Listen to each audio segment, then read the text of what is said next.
Hi అండి, అందరూ బాగున్నారా? Welcome back to my channel. ఇవాళ అయితే మనం చేపల పులుసు చేసేసుకుందాము. మా మావయ్య గారు పొద్దున్నే చేపలు కొని తెచ్చేశారు. ఇలా బతుకున్న చేపలు నేను పట్టుకోవడం అయితే నా లైఫ్లో ఫస్ట్ టైం అండి. నాకైతే చాలా భయము. ఇలా తెచ్చారో లేదో మా ఇంటి చుట్టుపక్క తిరిగే ఒక పిల్ల అయితే వచ్చేసింది. దాన్నైతే అక్కడే ఆగమని చెప్పి ముక్కలు కొట్టించుకుని రమ్మని పంపించేశాను.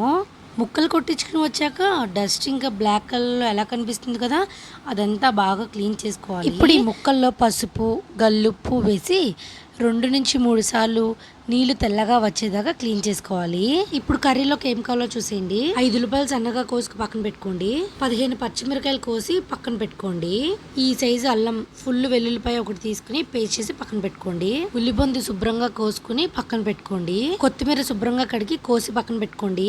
పెద్ద నిమ్మకాయ సైజు అంత చింతపండు నానపెట్టి చింతపండు పులుసు తీసుకుని పక్కన పెట్టుకోండి. ఇప్పుడు పెద్ద దాకా తీసుకుని ఆయిల్ వేసి హీట్ అయ్యాక ఆనియన్స్ వేసుకుని మంచిగా మగ్గిపోయేంత వరకు వేపుకోండి. ఇప్పుడు పచ్చిమిర్చి వేసి మంచిగా కలుపుకోండి.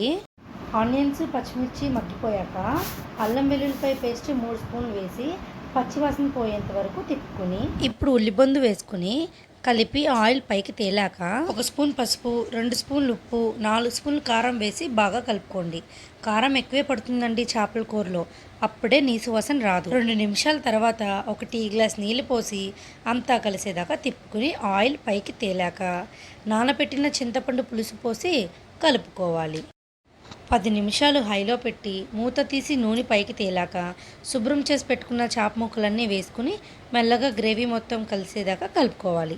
గ్యాస్ హైలో పెట్టి మూత పెట్టుకుని 5 నిమిషాలు ఉంచుకోవాలి. ఇప్పుడు 2 గ్లాసుల వాటర్ పోసి ముక్కలకి గరిటె తగలకుండా కదుపుకుని మూత పెట్టేయండి. 10 నిమిషాల తర్వాత గరిటె పెట్టకుండా దాకతో కూరని తిప్పి మూత పెట్టేయండి.